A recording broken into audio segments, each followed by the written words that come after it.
Okay, we'll get started. It's 10 o'clock. Again, thank you all for being here today. Thank you for tuning in. This is our fourth installment to our Success Stories webinars.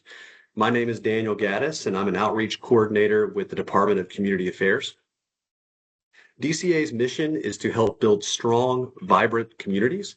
And one way we've been doing that is by sharing some best practices and by sharing learnings from our local governments from across the state. Our first Success Stories webinar last year was on parks and quality of life improvements, and it featured the City of Sylvester's community garden, the City of Monroe's new town green, the City of Columbus's amazing river walk, and many soccer pitches that were built in partnership with the Atlanta United, placed in Cedartown. Our second Success Stories webinar featured water and sewer infrastructure improvements, which included a discussion on Water and Sewer 101 by Croy Engineering, the City of Cochrane's slip lining sewer line replacement, and the City of Waycross's wastewater treatment plant.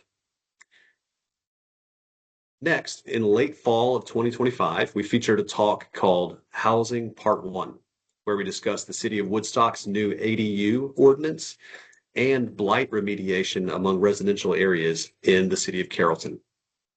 Now, today, and why you all are here, we have a session called Local Government Challenges, where we talk about resiliency and conservation in Chatham County, rowdy rooms and how to lower the temperature with the public, and civility among boards and critical stakeholders in your communities. First up on the agenda today, we're going to have Miss Jackie Jackson of Chatham County. Then we're going to follow up with Ms. Chrissy Marlowe of the Carl Benson Institute of Government. And lastly, we're going to have Mr. Freddie Broom from the Georgia Municipal Association. So I'll read a quick bio of each of these speakers, and I'll let them give a brief introduction when it's their turn to speak. We have Jackie Jackson today. She's worked in the public sector her entire career.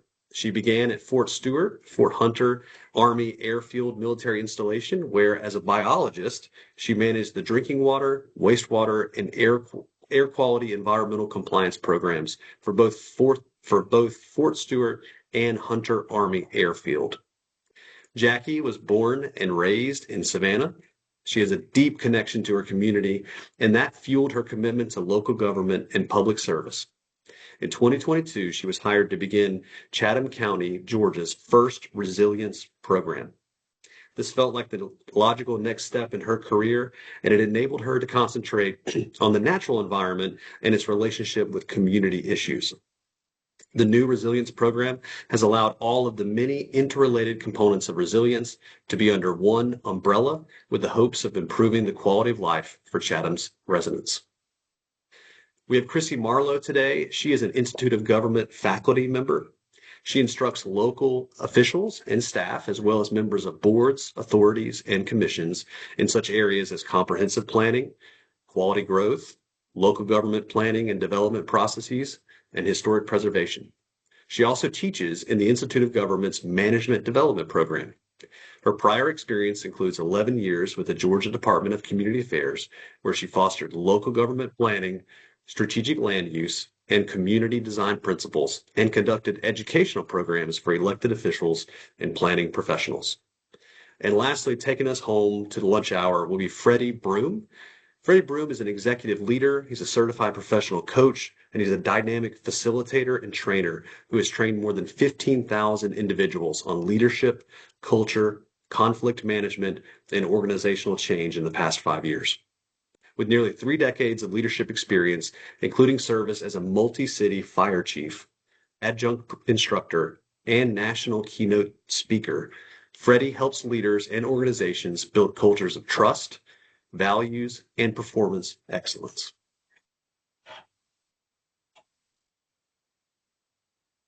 So some housekeeping items. This is going to be being recorded right now, and this will be uploaded to DCA's website. And if you'd like to snap a picture of that QR code there, it'll take you to our website. But if you just want to simply Google DCA success stories, that will bring you there. If you have any questions today, we have built in time after each speaker to answer the questions. And so we're going to answer those. We're going to ask those questions. We're going to answer the questions in the order that they are received. And any questions that go unanswered, I will follow up with that individual and make a connection to the speaker and get that answer for you guys. And make sure you let us know who you are in the chat and how to get in contact with you if your answers don't get answered live. So with that,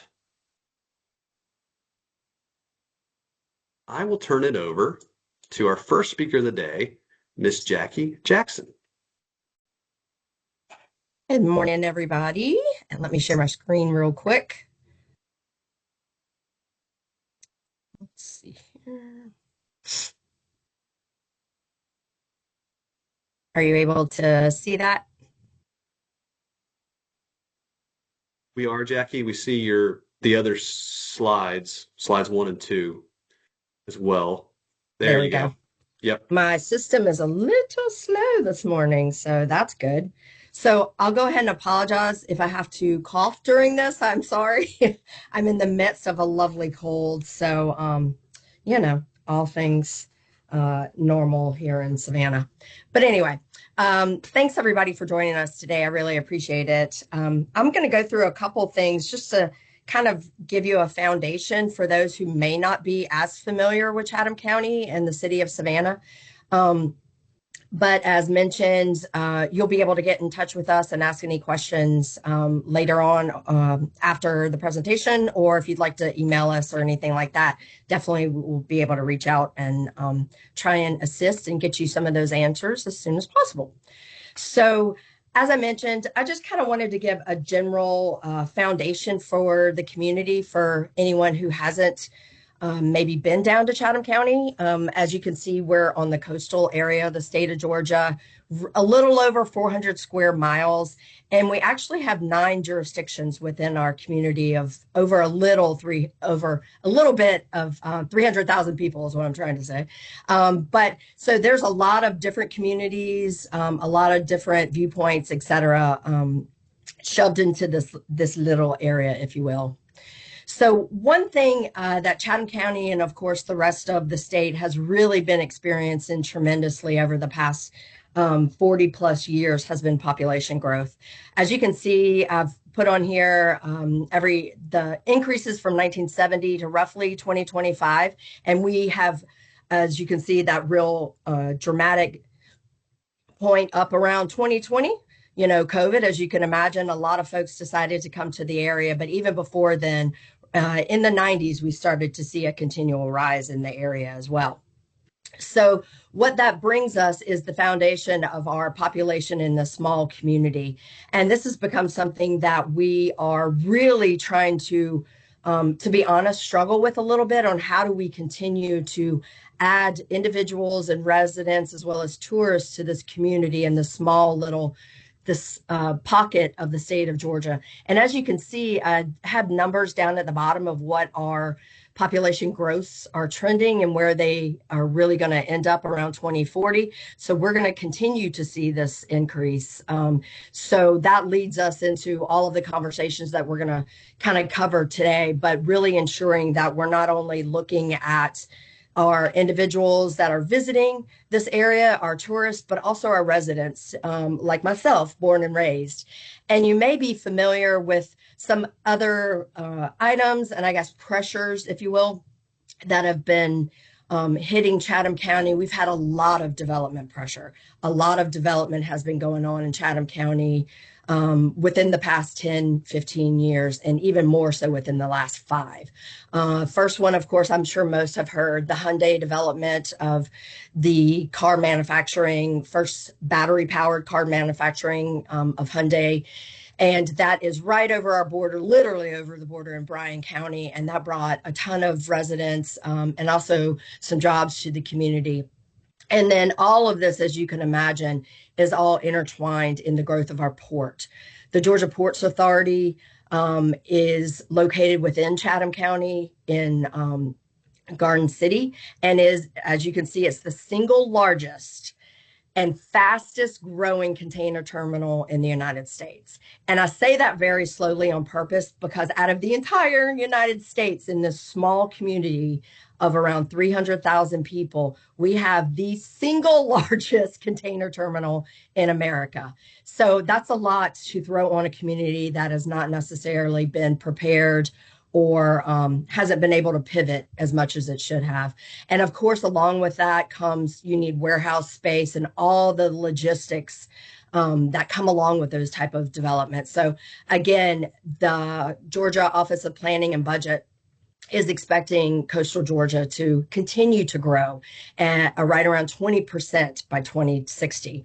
So to highlight all of that, again, Georgia or Chatham County being on the coast, we have been very lucky that we have a tidal gauge at Fort Pulaski, which is also located in Chatham County, and we've had that tidal gauge inching into almost 100 years. It's been in place, so we have been able to specifically target and really follow the levels of those tides. And as you can see, they're continuing to go up.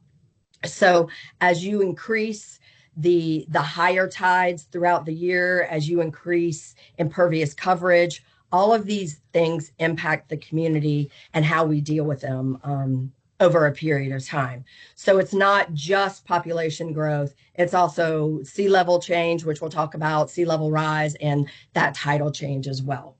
So previously, and I think this is important, the perspective, I think myself coming through this is, again, born and raised here. And when I was a kid, on the left, you can see this is Highway 80. This is the road that leads you out to Tybee Island. When I was a kid growing up, the flooding over of the roads didn't happen. It just didn't happen. And now we are seeing instances throughout the year where we're now 4 times a year, 6 times a year, and we're hitting that almost every single month where we're having to pivot and actually put resources such as ambulances and other type of health and safety resources in areas to plan for flooding like this, because we have never seen this in the past. The picture on the right is what is labeled as moderate flooding by the National Weather Service. And this actually is a roadway system. I know you can't really tell that, but it is a road that leads to a neighborhood that has now been isolated after a heavy rainfall event. So all of this to say is we're seeing more and more of this. And unfortunately, major flooding has occurred last year. Well, this particular one was in 2024. Excuse me. With Hurricane Helene. And this is really starting to become what we're thinking about, what we're planning for, what we're having to pivot and deal with as a community. This is a community within Chatham County, Bloomingdale. And again, those areas along the Ogeechee River in Chatham County were totally just not prepared with what hit them, with the levels of water that came up into their homes, and of course, isolated communities, et cetera. And I think something that a lot of communities and even states, if you will, are starting to realize, and we unfortunately are also realizing this in Chatham County, is that when you get this intense flooding, a lot of this is not always associated with major storms. It could just be that perfect quote unquote storm when you've got a lot of rainfall, it might be windy that day, you've got a high tide. And of course, there's no hurricane, but yet the after effects are very dramatic. And something that we are unfortunately starting to deal with are failing septic systems along our coastal communities. What I've got shown up here on the screen is a map that shows where our flood zones are. So those high risk areas of AE and VE, which is your velocity zones, and then where we have septic systems, and then where we have septic systems that are now starting to fail. In other words, folks can't flush their toilets. It sounds very simple, but there's so much behind it. And now we're having to figure out, okay, what do we do? How do we pivot and help our community members be able to just have the normal, proper utilities? And of course, this is a health and safety issue. So we are really highlighting this and really trying to work on this right now in Chatham County and figure out how do we pivot and provide resources for these community members who are unfortunately seeing outcomes like what you see on the screen. So, as mentioned, to kind of throw all this, I wanted to lay a foundation of some of the things that we're seeing in Chatham County. And as all of this started to arise, excuse me, the county was like, all right, we've got to get our hands around this. We've got to have some sort of mechanism or operating type of system to see what this big picture is, what is happening within our community. And at that point is when the county decided to stand up the resilience program within the county. So a lot of folks literally are, okay, what is resilience? What is your job? And it's a lot of everything, right? It's in short, it is the ability of the community and the human being to bounce back after all these shocks and stressors. It sounds easy, but when we really started moving into it, it funneled itself into four main themes or categories. And again, that infrastructure and environment, your sanitary sewer, et cetera, your leadership. We're talking codes and ordinances and our politicians, our environmental leaders, those type of things, the health and well-being, food security, those type of things, access to healthcare and economy and society. And all of this, of course, we have to be able to figure out how to balance the growth of our community. We know it's not going to slow down. How do we balance that with all of these different frameworks and themes within the county as well?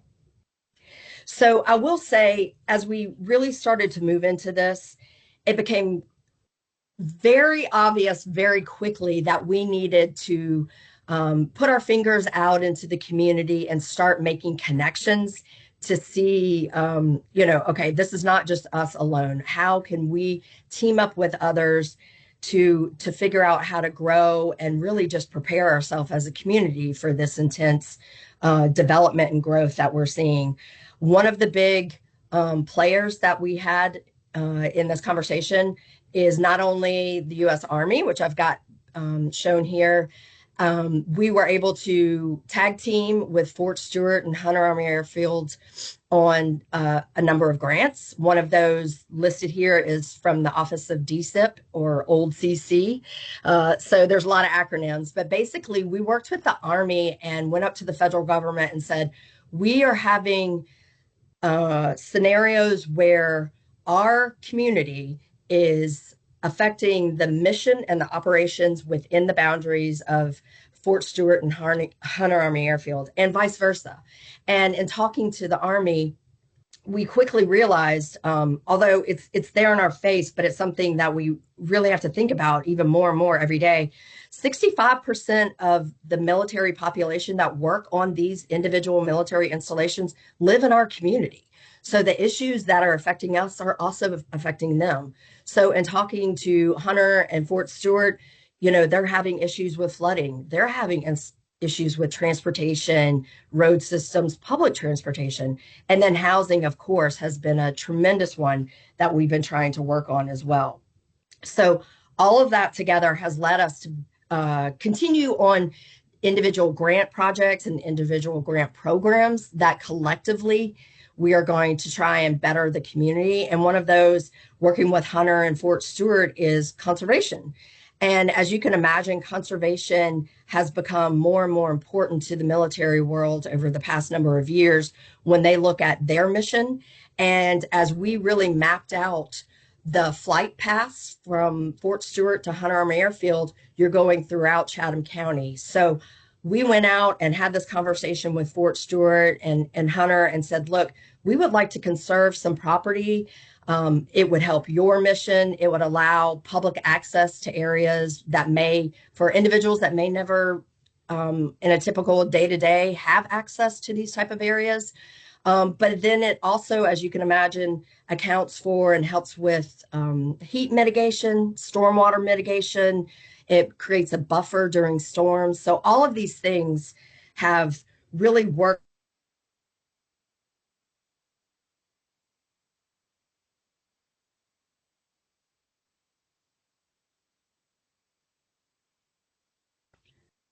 Jackie, I think we lost your audio Oh momentarily. Okay. And you said, going back, I got you back now. You said all of these things work together. Okay, can you still see my screen? Yeah, yes, ma'am, we can. Okay. Yeah,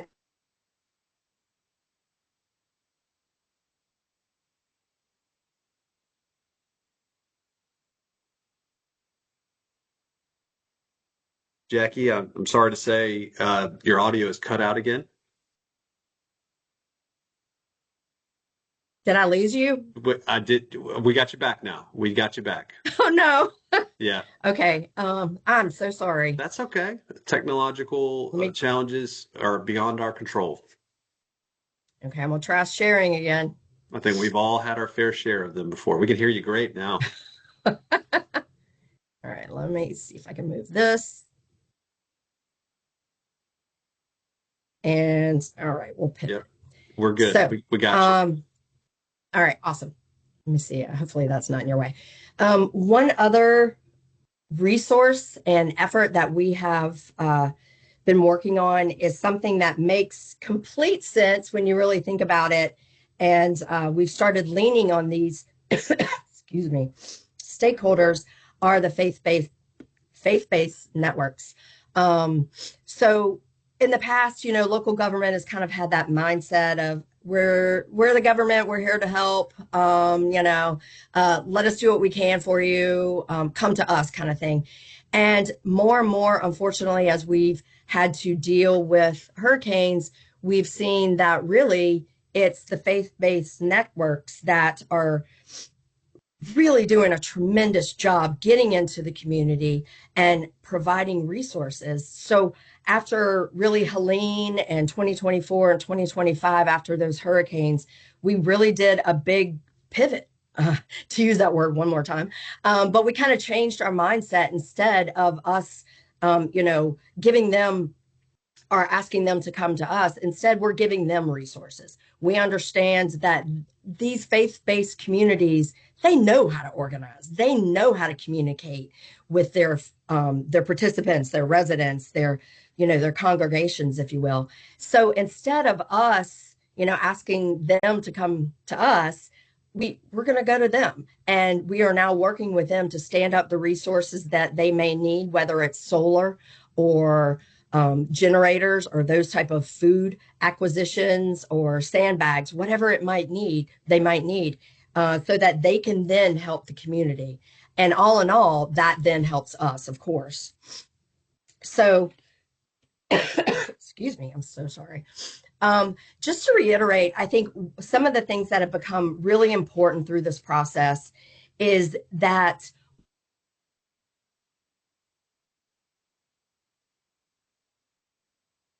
Oh, lost you again. they're for the long haul.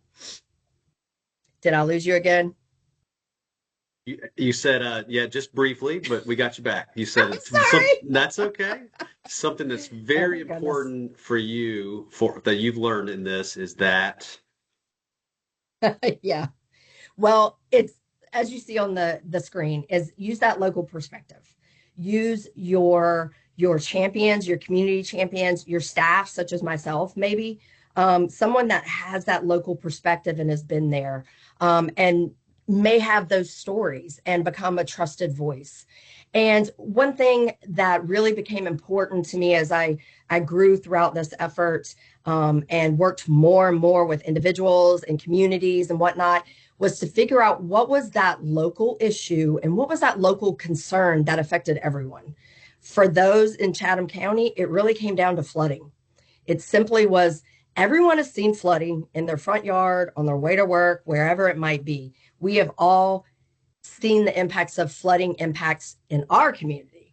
So for me, it became how do I know who's in my audience, understand what may have affected them, and wrap that conversation around flooding. At one point in time in Chatham County, under the terms and the umbrellas that I was working in, we were not allowed to say the words sea level rise. We were not allowed to say climate change. And that's where this idea of concentrating on what those impacts might be became very important. And honestly, it allowed me to walk that middle of the road, to understand everyone's sides, to understand how we might be able to better navigate, but also have conversations with individuals. And it really, again, came down to me flooding.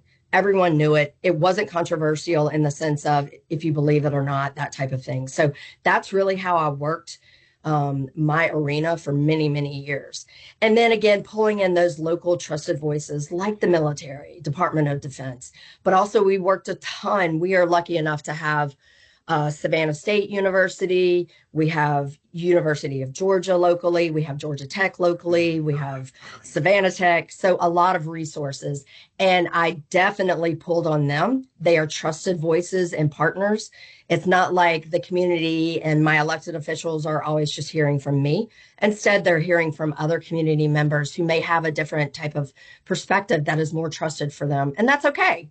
And then without all of that, really building those partnerships. I cannot reiterate enough how important those partnerships became for all of us to continue our effort.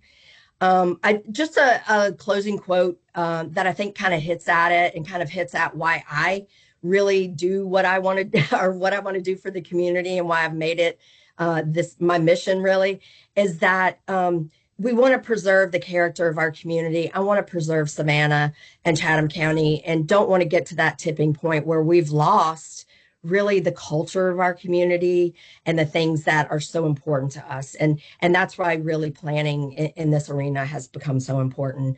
And then lastly, you definitely do not have to read all of this, but this is just a short snapshot of some of the other areas that we focused on in the 4 different themes and how that worked out for us. There's a ton of work that's going on and that has happened.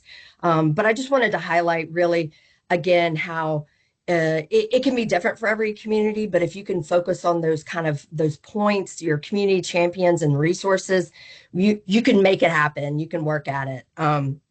And just lastly, thank you. I'm sorry for all the issues that happened with everything today, but just reiterate that, go to your community and trusted resources and reach out to them and collaborate and really pull on each other for those type of efforts, if at all possible.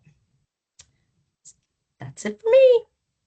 Yeah, that was wonderful. It really was just a few seconds here and there of outage and not a Sorry. big deal. You did great. And thank you for so being, sorry.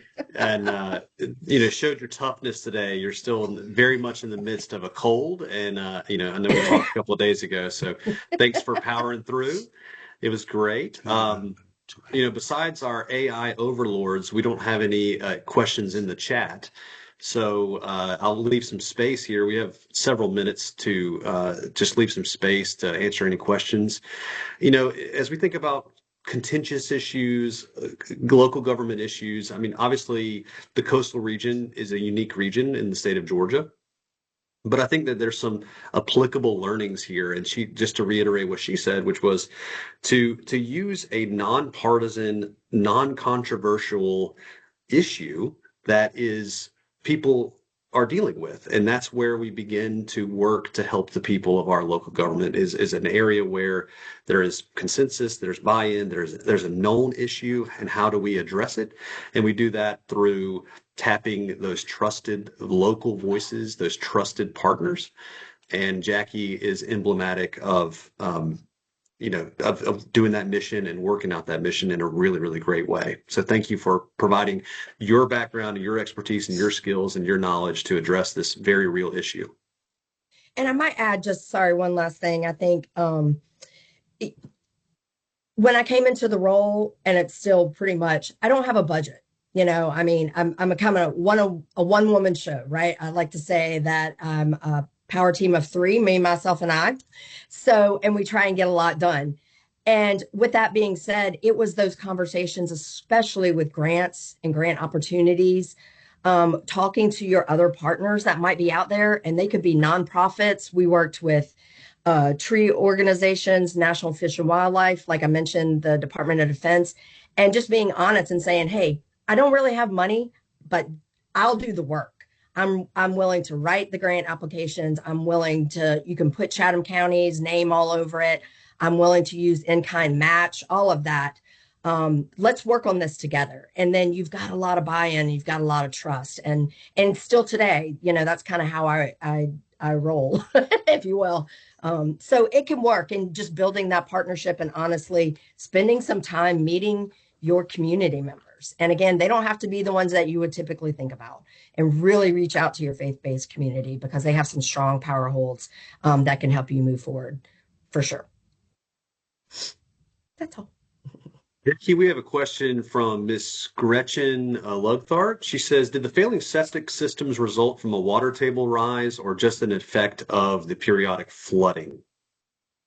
Both. Very good question. Both. I would say the crux of the problem are the rising water tables.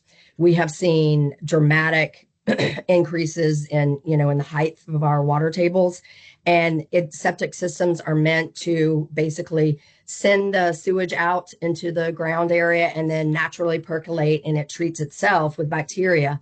But when you've got a higher water table and you've got a lot of concentrated flooding, there's no time and there's no good bugs, if you will, to treat that sanitary sewage in the proper way. So that's what's happening universally. And I would probably most of our island areas in the county. So we are working with other communities, we're working with other cities, and then we're doing engineering studies. Should we put in a package plant, that type of thing, to pivot? And I will say, I really give this up to Chatham County. Chatham County actually is not in the water and sewer business. We don't own a water system and we don't own sewer systems. However, our elected officials understand that health and safety, being able to flush your toilets is like a basic right. And we are, again, pivoting and trying to talk to other communities to figure out what we can do to help these customers. So we've been working a ton with, as you may or may not know, this is not universal to Chatham County. Kentucky, West Virginia, Oregon, there's places throughout the entire United States that are running into these exact same issues for different reasons possibly, but we've had a lot of conversations with other communities on what do we do now, So I just say be aware and kind of have that mindset, and really as a local government be willing to talk with your neighboring cities on possible alternatives, but also have reserves in case these kind of things come up. So, but yeah, it is definitely water table driven, and then just tons of rainfall at concentrated times. Yeah. With one of your segment, we're going to end with one quick question from Donald Shockey from the Atlanta Regional Commission. Says many jurisdictions work to expand green space and conservation areas, but don't have a stated end goal. Does Chatham County have a target percentage of green space to be permanently preserved? And if so, what is it?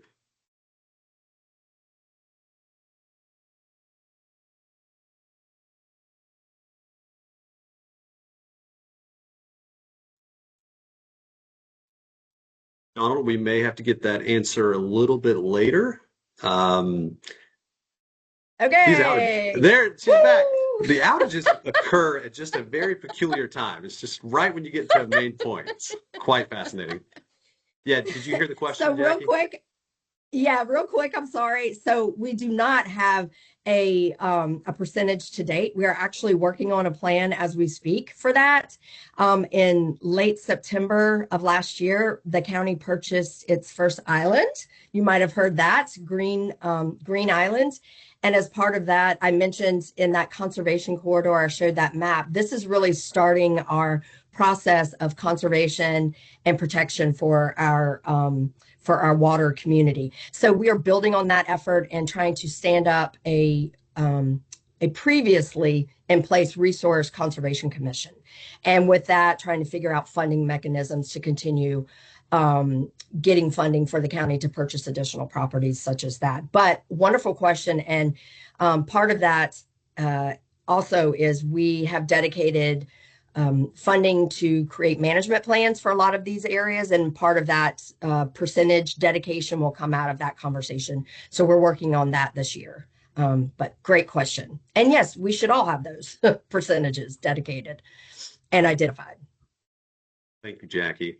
Thank you so much. That's All right, we're going to transition over to some rowdy rooms. Chrissy Marlowe, tell us what you do when you encounter a rowdy room and any advice that you can give to our local governments around the state. Absolutely. Can you see my screen and hear me? Okay, good. So good morning. And Jackie, thanks for all of that.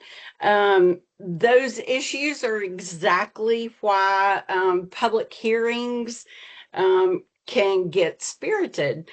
So let's talk about what to do with that energy. So I work with the Carl Vinson Institute of Government at the University of Georgia, and I am the program director for the community planning program, and which is dedicated to educating and supporting local governments in community development, comprehensive planning, land use, and growth management. So let's talk about rowdy rooms and why not all public input is the same. And so I think when we talk about rowdy rooms, we often mean volume or emotion. What's actually happening is often a lot simpler and more important. People show up with different purposes: to inform the record, to persuade decision makers, to vent frustration, or to test whether this process is real.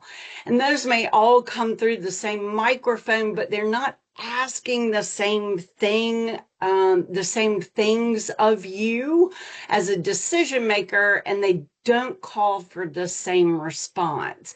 And so the key skill for officials is recognizing what kind of input you're hearing and responding in a way that protects the process and preserves public trust.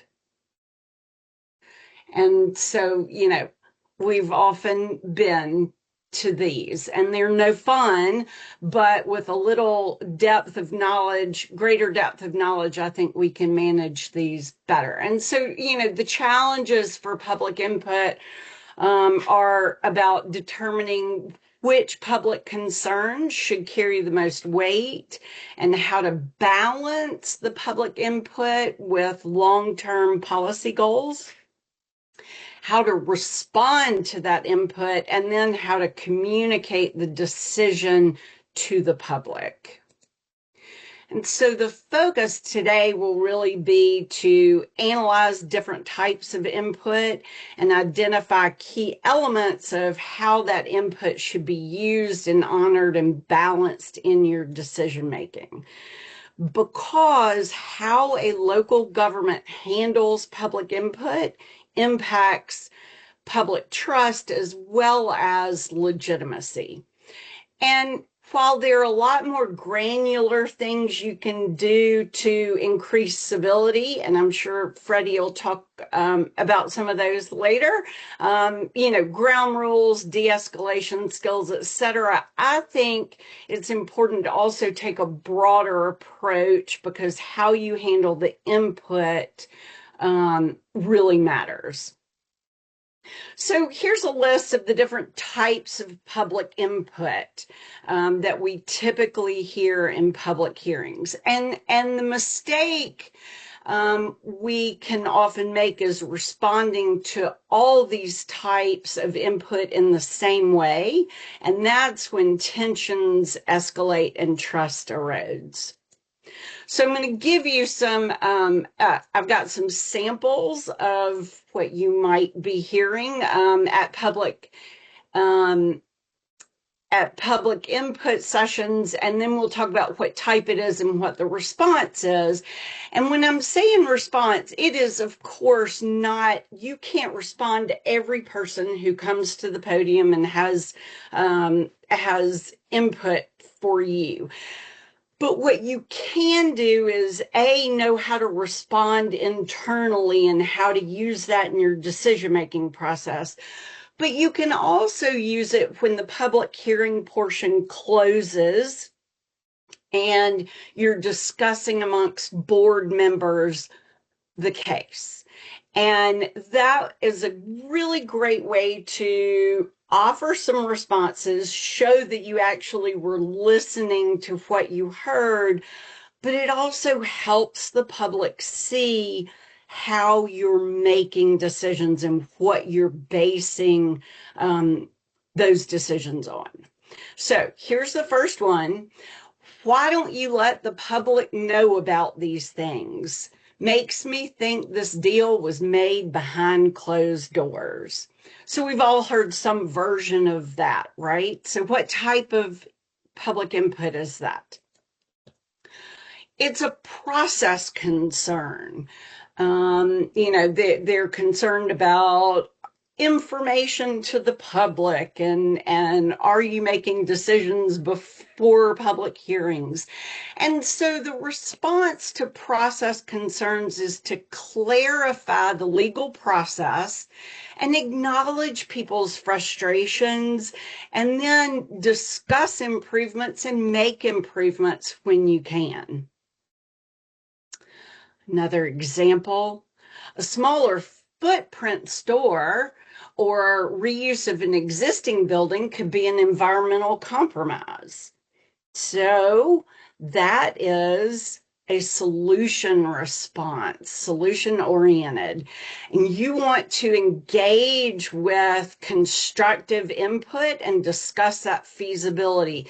It's not so often that people come and have solutions for issues, and so I would say always engage with those and discuss the feasibility and appreciate when people bring solutions and not just complaints. The store's large parking lot conflicts with the city's walkable downtown principles. So what kind of input is that? It's expert driven. And so that may be somebody who's an expert in the local policy and principles and plans, or it may be somebody who has broader expert in the topic.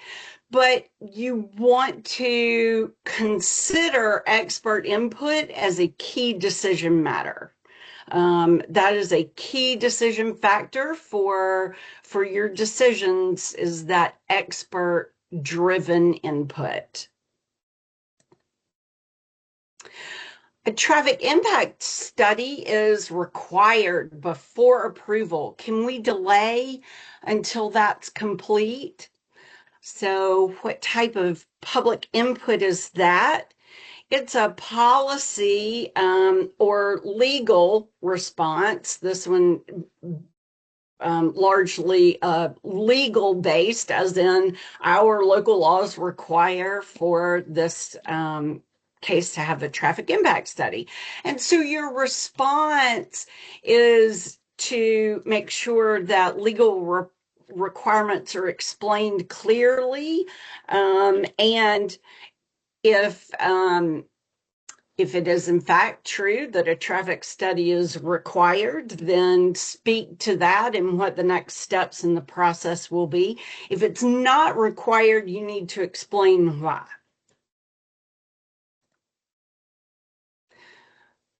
Once they drive out small businesses, they'll jack up the prices.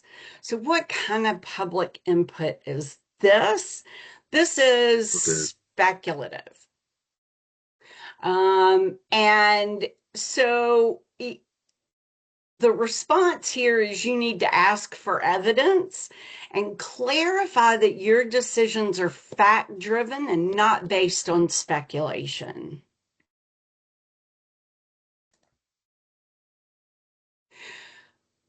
This requires a rezoning that isn't called for in the comprehensive plan. Are we comfortable setting such a precedent? So the type of input here is a policy concern because it's based on your local policies. And so in response to this, you want to compare the proposal to adopted policies and plans always, and discuss considerations and potential consequences. This, again, when you're doing this as part of your board discussion, this helps the public understand how you're making decisions and that you are guided by your policies. This is an absolute disaster. You're destroying our town and we won't stand for it. So, what type of input is this? This is emotional. And I think we tend to get a lot of this, but especially in land use and zoning public input, because people care about their property. They care about what happens around it. They care if it floods. And so with emotional responses, you need to acknowledge those emotions without letting them override the facts. You can acknowledge that people feel strongly, that you understand their concerns. However, your facts and your policies should drive your decisions. Big box stores drive local businesses out, leading to long-term job loss. So what kind of input is this? This is fact-based. And your response to fact-based input is to validate that and integrate it into your decision-making. So we've run through the different types of input, and now I'm just going to talk a little bit about how we weigh those, what to do with them, and things to consider. So different types of input, as we've just discussed and seen, carry a different weight in how you use them in making decisions. Fact-based input should be verified and prioritized. Traffic studies, infrastructure capacity, those kind of things. Emotional input reflects real community concerns, but has to be balanced with data. And then speculative input needs fact checking and should not drive any decisions if it's not verified. And then process concerns. If people feel unheard, decision legitimacy suffers, and that transparency really matters. And so it is always worth looking at your processes on a regular basis to make sure that they are working for the public and meeting law requirements, of course. And so public input is essential, but it's not always determinative. Democracy requires public participation. The zoning procedures law requires public hearings. And residents have the right to voice concerns, and their input should be taken seriously. However, public opinion alone doesn't dictate decisions. Officials have to weigh input against legal frameworks, your long-term plans, and evidence-based considerations. And this isn't easy. I would never say that public input and making these types of decisions with public input is easy, but you have to continually work to balance immediate concerns with long-term policy goals. Some decisions benefit the greater good over time, even if they're unpopular in the moment. Things like renewable energy and affordable housing. And officials must connect their decisions to community goals and adopted plans. This reinforces legitimacy, but also makes your decisions legally defensible.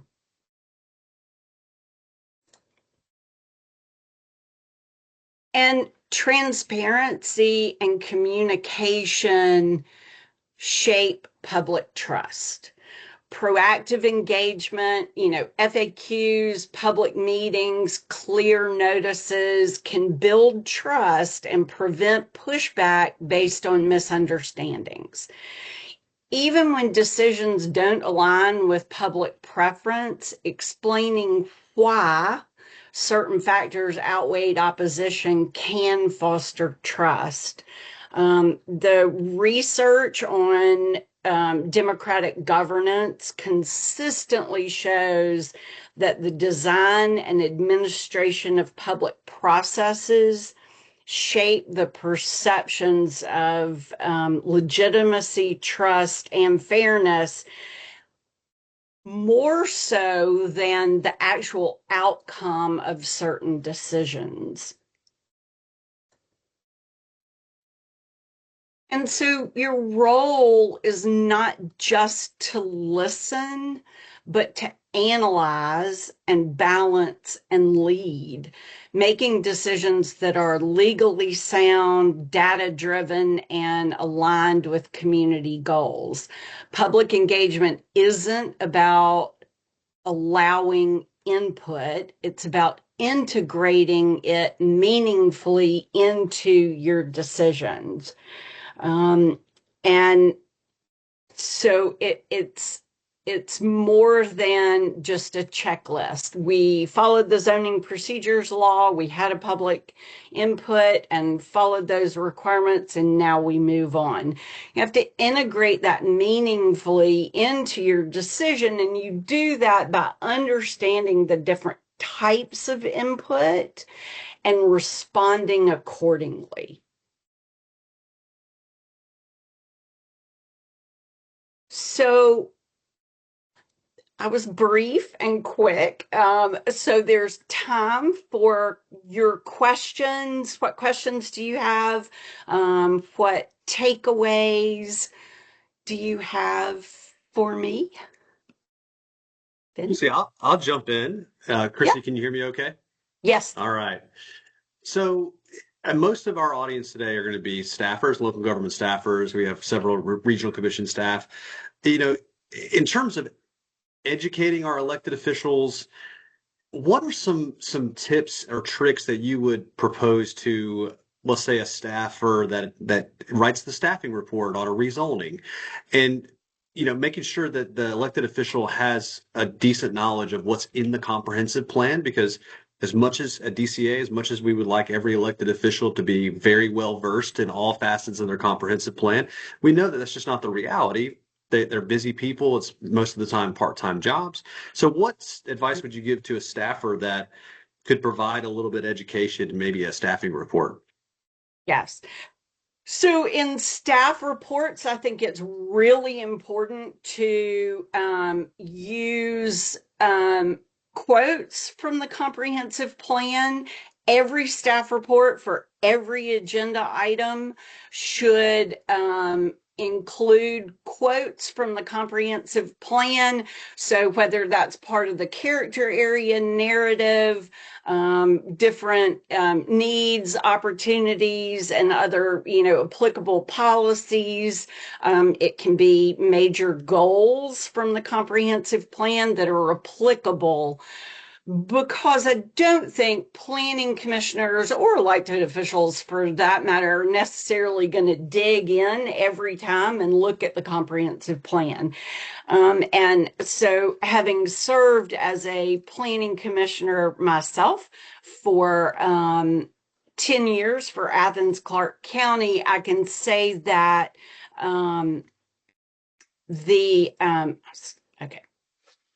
I can say that the most helpful piece for me was having the relevant comprehensive plan elements in staff reports for me to refer back to. And in Athens Clark, they didn't, while we did get a recommendation from staff, we didn't get so this in the comprehensive plan means this. That was that was left up to our us as individuals and then as a board. So I think that's really important.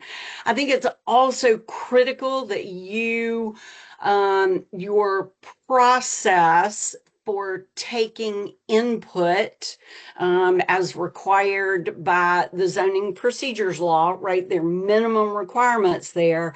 Make sure that what you are doing in practice meets what your zoning ordinance actually says. Lots of zoning ordinances say input is, limited each side, or not limited, but each side has a minimum of 10 minutes. However, in practice, it's a maximum of 10 minutes per side. And so there's a disconnect. That's a problem legally, but it's also a problem in terms of public trust, because you are arbitrarily limiting public input when, especially for contentious issues, when you don't have that authority in your zoning ordinance. So I think those are a couple of important pieces.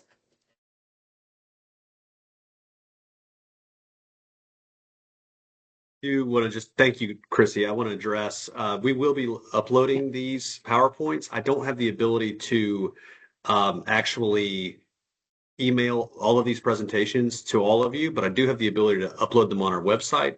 And you could just Google DCA success stories, and you can see that we already have uploaded the last two webinars, the housing webinar, as well as the water and sewer infrastructure, as well as all of the presentations that will be here at the bottom of this. So that will happen. And now I'll go to a question, Chrissy, we had, which is, I think, a very common sentiment that we hear from certain public members. How should one handle a situation where the extensive public outreach, involvement, engagement has already addressed all the concerns, but once a project gets ready to go, it's been approved, construction ready to go to construction, some few individuals will come out stating that they've never heard about this. And I think I'll even add on, this has been rushed.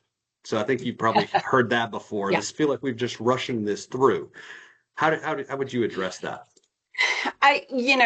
There are always going to be folks who who don't know about things and until they drive by and the building is being constructed. I think it's important every time to tell them what the process is, where they can see future changes, updates, rezonings, etc. Remembering that while you may get those kind of questions every day, all the time, each person is asking it for the first time. And that's sort of a customer service. Here's what we do. This is how this works. If you have a way for people to sign up so they know, get alerts when, something happens in their neighborhood, I think those are good ideas. But always just reiterate, here's how the process always works, and that's required by law. Yeah, and I think that to even add on to that, a couple of different ways you could do it. You could encourage, if you're on staff, if you're in a leadership position on staff, you could encourage, if we know there's going to be a contentious issue that has underwent a great deal of public engagement, during the presentation, you could even outline every step of the process that you've gone through, so that if you have those folks at a public meeting, you can show them this month we did X and this month we did Y. We also did extensive public engagement through the comprehensive planning process, of which this project meets goals X, Y, and Z, and really taking them through the journey of we've done the work, we've heard the feedback, we've addressed the concerns. I think that can sometimes be a remedy to some of those comments. I think so too. Yeah, definitely. Miss, Go ahead. I'm sorry. Didn't mean to cut you Yeah, off, I was Chrissy. gonna pulled up the chat. Hey, Hasco. Um, not all local government, the questions about appropriateness of staff members, including opinion in the staff report. Um, if you mean recommendation, not all local governments put staff recommendations in their reports. I'm a big fan of staff recommendations because those should represent the most legally defensible decisions for the local government to make. I think staff frequently will come up with um, applicable conditions if there's an approval that a planning commission or elected officials may not come up with. So I think it's a good idea. I think staff have the expertise, the understanding that you don't necessarily get otherwise, and so I encourage those. Um, do I have, Daniel, time for more questions? Yes, let's do. I think that Miss Mayer from Hampton has a really good question. We see that a lot in Okay. public meetings. If you could address the how do you handle outside individuals wanting to speak on a project? You can't really break out who, like we only hear from people who live in this district, or we only hear from people who live within the city boundaries, because people still have interests. They may own a business, they may own property, but not live within the city. If you have people stand up and give you their name and address and occupation, things like that, I think that's enough.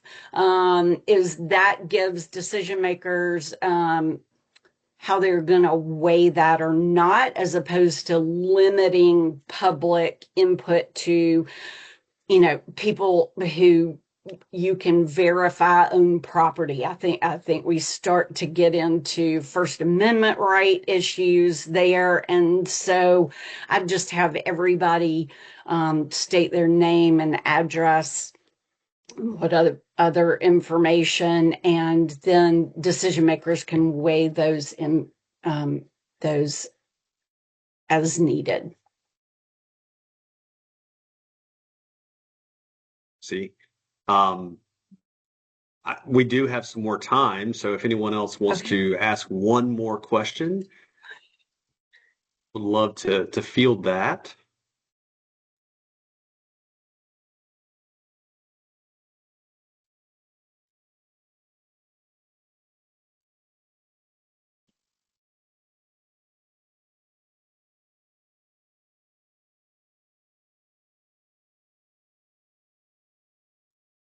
All right. Thank you so much for your time. Thanks, Thank, Daniel. thank you, Chrissy. Really appreciate it.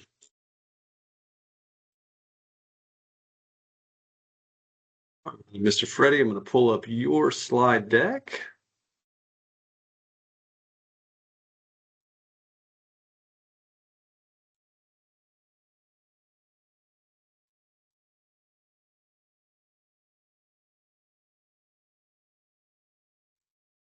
Okay. Can everyone see the slide?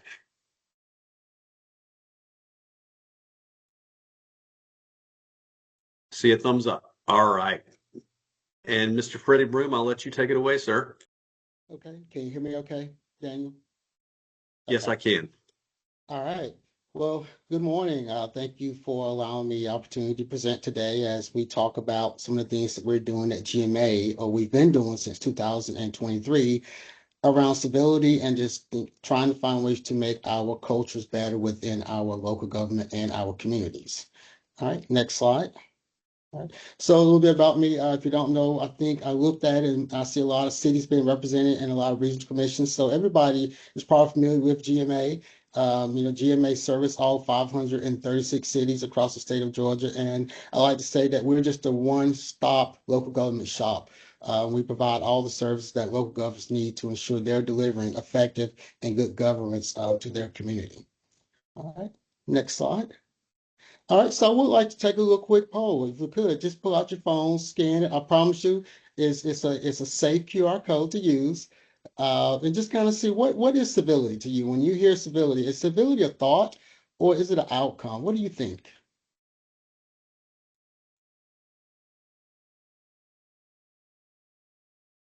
Okay, we got some response coming in. Thank you. I wish we had a both option. So she sent me a follow up on that open records We'll thing. give you So I one kind of more went minute. back Yep. down, Okay, we're traced her for email, responses. you know, That's good. and you and I had just told her Mr. that she Freddie, has real 3 quick, days to can respond. everyone If please you don't mute respond in their 3 mic? minutes, you got 3. Thank you.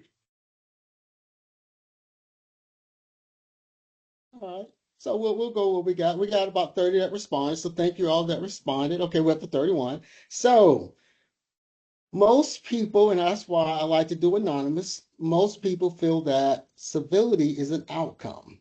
And we had about 12 that said it was a thought, and we had 20 that said it's an outcome. And that's one of the things that we're going to talk about today, that how do we approach civility at GMA? Do we approach it as a thought or do we approach it as an outcome? Next slide. So when we talk about civility, the first thing we want everybody to understand is that civility is not what's written in the walls, written in handbooks or posted on the walls. Civility is what's in the halls. And that is so important because you have a lot of organizations and even communities where they talk about being respectful and being nice to each other, being civil to each other, and they have it in their resolutions, they have it in their ordinance, they have big signs saying be nice and be kind to each other, be respectful to each other. And then you still see people are not being civil and respectful to one another. Why? Because it's not about what's written in the handbooks and posted on the walls. It's all about what's walking in the halls. And that's what we try to get people to understand, is that if we want to bring about change, the change has to start with us, and we have to be the one to bring about that change. All right. Next slide. And so going back to what I said earlier of how we approach it, we have thoughts, we have emotions, and we have outcomes. So at GMA, we kind of look at things differently. We do a different approach. Most people do say that civility is an outcome. And so they focus on trying to get people to be more civil by the way they act and with their outcomes. So with us, what we're doing differently is we're approaching it from a thought perspective. Because where we look at it is though our thoughts influences our emotions and our feelings, which leads to an outcome or action. So if people are uncivil towards one another, the first question is why? What thought are they thinking? And then what response are they responding to their thoughts to produce that uncivil outcome, which is why we think it's more of a thought than more of an outcome. So we're trying to change the thought process. And if people start thinking about ways of being more civil, they'll respond to their thoughts differently, and then maybe they'll produce different outcomes. And I like using one of the quotes by Dr. Wayne Dyer, which says, when we change the way we see things, the things we see change. And that all starts with how we're thinking about those things that we're seeing. And so we approach it from a thought perspective, and hopefully through the thoughts, we can get you to produce better outcomes. All right, next slide. And so this is how we started in 2023. We approached civility, and we realized internally at GMA that we had to also understand that if we wanted to be more civil internal and also be able to lead the message of why civility is so important, we had to change the way we see things. And so we started our initiative of being kind. And so we had trainings on being kind. I don't know if you can see here, but I actually have a pen that says be kind. And I already have 500 pins that I know for our Cities United Summit that I'll have this weekend. They'll all be gone. We also have wristbands that we wear. Our CEO and Executive Director, Larry Hansen, he wears the bands religiously, and he's actually passing them out all the time too, because we want everybody to see the importance of kindness. And kindness is a choice, and there's a difference between being nice and being kind. Being nice is what everybody is. Is what we normally do. It's what we're taught to be nice to one another, but being kind takes an action and it's really a choice. And to have that choice, it has to start with our thought process of thinking that if we want to be kind to one, if we choose to be kind to someone, we will respond in a kind way and we will produce a different outcome. And so it all starts with the thought and it all starts with understanding how to be civil. But to be civil, it starts with thinking about ways that you can be civil. And for us, we choose kindness. So as you see, that sign says DJ Be Kind. That's my nickname with GMA. They call me DJ Be Kind because that's the music that I'm playing. I'm playing the music, the tune of kindness all day. I actually have a class on Saturday for elected officials. It's called Harmony Leadership, Nurturing Kindness and Civility. And that's one of the things we talk about of how as leaders, we're composers. And the music that we're playing it should be kindness. And when we think about it, a composer has so many different instruments, so many different sections, but at the end of the day, they have one sound and they create a very a musical sound based on finding a way to bring all those sounds together. And so if we want to find ways to make our community stronger, to make our city stronger, to make our state stronger, where people are being more respectful and civil towards one another, it all starts with trying to get them to think how to be more kind to each other and produce that outcome. All right, next slide. And so when we look at embraceability program that we have, we know that the first part is the thought. And so when you think about ways of being kind, it is so easy to follow these 9 pillars of civility, which we came up for our cities to follow. Now, this program is not just for cities because we have over 100 cities, but we also have 8 organizations.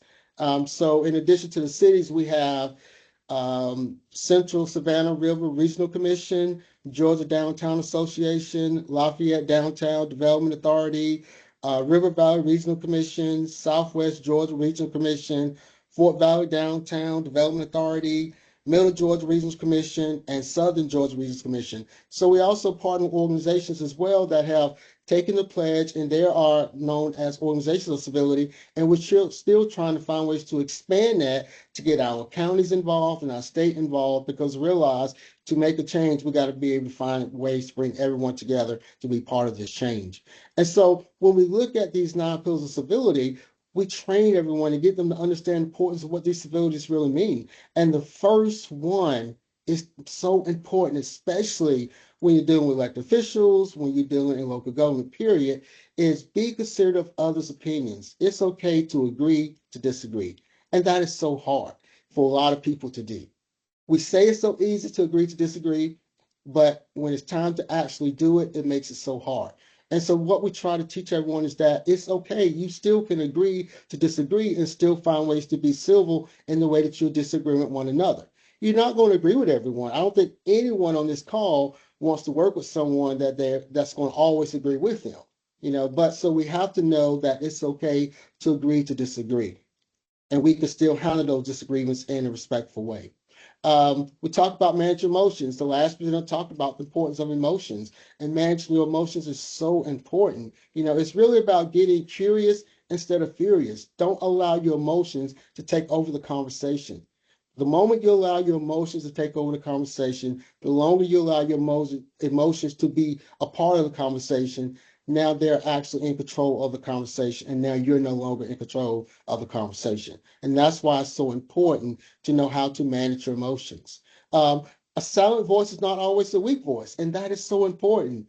Everyone on this call knows someone who always have to have the last word. Someone that has to constantly keep talking. And sometimes it's okay to be quiet, because when we're quiet, sometimes we're allowing ourselves to listen and to still be present in that conversation. And that is so important. So sometimes it's okay not to respond. And we always tell everyone, sometimes it's okay to not respond, because maybe if you're responding, you're not thinking before you respond, and you may say something that you really don't need to be saying. So sometimes it's okay to be silenced. And of course, as I mentioned earlier, be kind is one of them, and that's just make your point about the issue and not the person.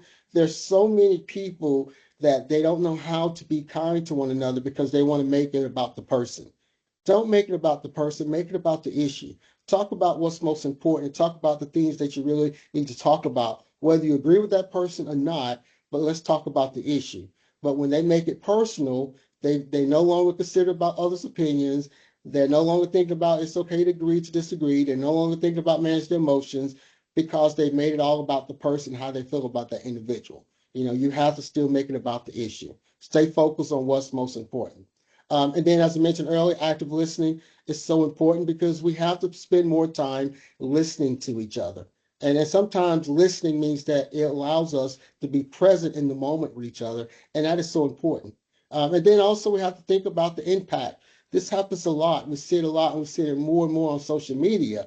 That's why we actually offer social media training now for a lot of people, just because we have to think about the impact of our actions and not the intent.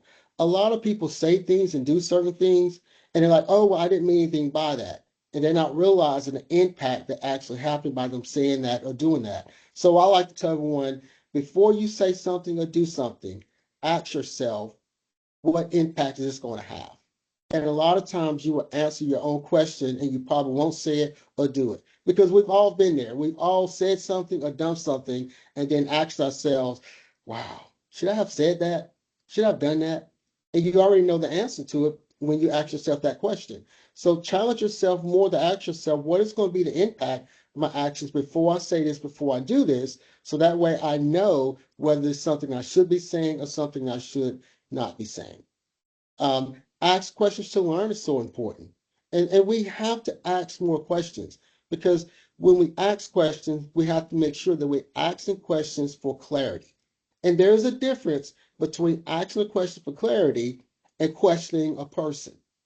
And this is what happens when most people feel like they're being questioned and you're no longer asking for clarity. Then they lose their emotions. The emotions take over the situation. They go back to, they forget how to agree to disagree. They no longer have a solid voice. Now they feel like they had got to have the loudest voice in the room because now they feel like they're being challenged. So all these things go into play. And so we have to know that when we're asking someone a question, make sure that we're asking for clarity and not questioning that person. And then if you do feel like you're being questioned, I carry these around, and those that have training with me know I carry these around all the time. I hand them out a lot. I got a new box from a class that I'm dealing with on Saturday. Q-tips. And I don't pass them out to tell people to clean out their ears so they hear what I have to say. Yes, I have a lot of great things to say, but it is to remind them Q-tip is simply quit taking it personal. And that is so important because when you take things personal, what happens? Your emotions get involved. And once your emotions get involved, you end up saying things you shouldn't say. You end up doing things you shouldn't do. You end up making it about the person. You no longer forget about the issue. You lose focus. All the things happens once we take it personal, and we have to stop taking everything personal. And that is so important. So remind yourself that. And this is something that a lot of elected officials have called me or texted me or even taken a picture where they have actually had Q-tips on the dais where they've had to pull up a Q-tip in a meeting and remind one of their elected officials, you're taking this personal. And so we know that this is something that is really working, and not just for others, but also for individuals themselves. And the last thing is to have empathy. Empathy is so important. Empathy is not about agreeing. As we said, it's okay to agree to disagree. So just because you have empathy does not mean that you have to agree with someone. Empathy is about understanding. Empathy is about giving yourself permission to understand something that you have not experienced or even something that you realize that doesn't even exist.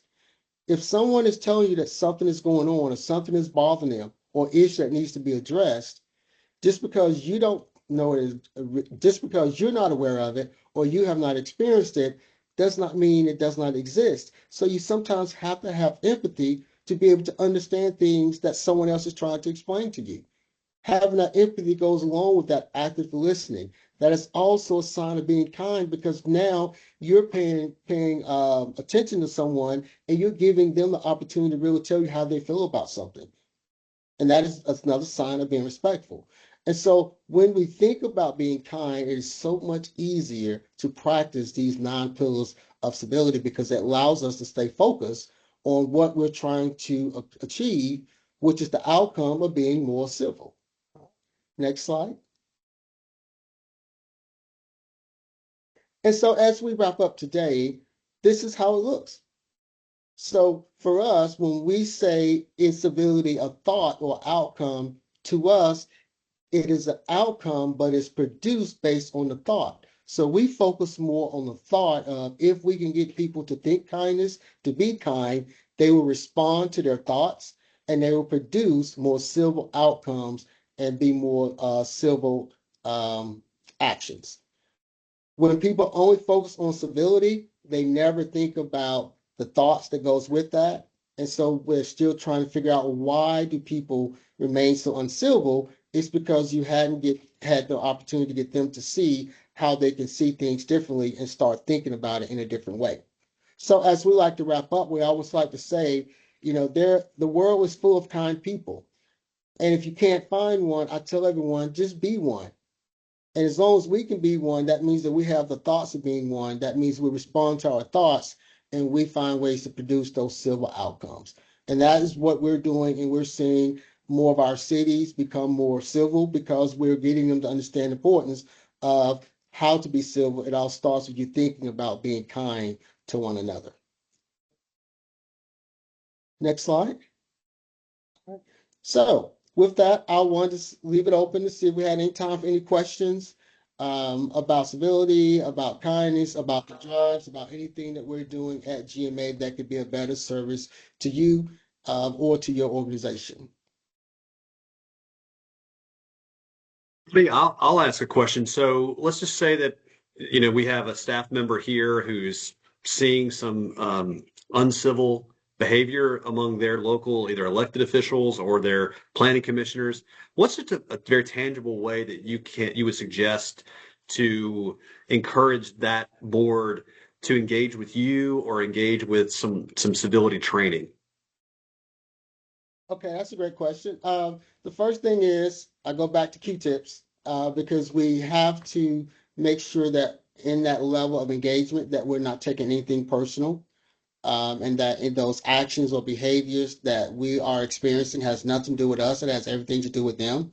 And then the second thing is we have to find ways to generate the conversations of why do we feel like we're being civil? Because a lot of people have normalized their behavior, and so they don't realize they are being uncivil. So I always tell everyone start a conversation of what does civility really look like? What do we feel like we're doing good at? What do we feel like we're not doing good at? And then that sometimes lead opens the door to be able to have those in-depth conversations about how can we get better in building our relationships. And that's usually when cities and organizations will call me in at that time to be able to do it. I just did a presentation in Cochran, Georgia, at the library there, but it was a regional training and it was over 30 librarians, and for the same reason that they're dealing with a lot of people that are displaying a lot of uncivil behavior towards them. And that was the first thing I told them, don't take it personal. Remember that it has nothing to do with you, it has everything to do with them.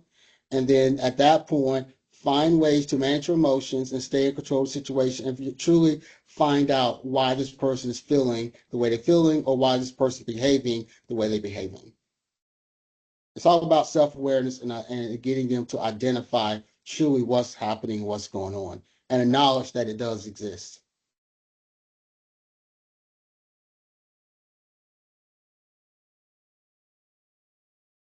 So I hope, did I answer your question?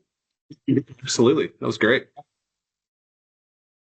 So you do regional trainings. I mean, I guess if you offer any local government training one-on-one with a board? Is that part of your purview, Freddie? Yes, we do Okay. that too. I've trained councils, of course, and then cities have brought me in to actually do training for their boards. So like next month, I'll be in Savannah and I'll be doing some training with all of their boards on civility training and what it's like to be civil and working in that capacity.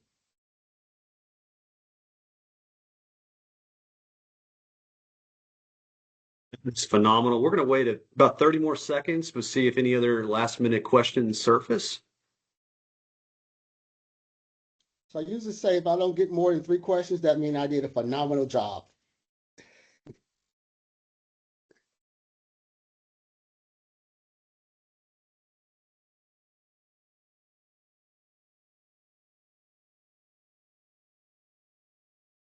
Can I ask a direct question to Freddie? Are there any other ideas? I love the idea of the Q-tips. Are there any other similar type of approaches or ideas that other governments or panels, boards, et cetera, have used for kind of reminding each other and cueing each other, if you will, that it's not about you necessarily? I'm not aware of any other strategies. There are some coaching strategies that I actually use outside of Q-tip, but as far as other government boards doing them, I'm not aware of anything other than that. But I know there's some other things that's out there that's being done, but we're just not aware of them. That's great.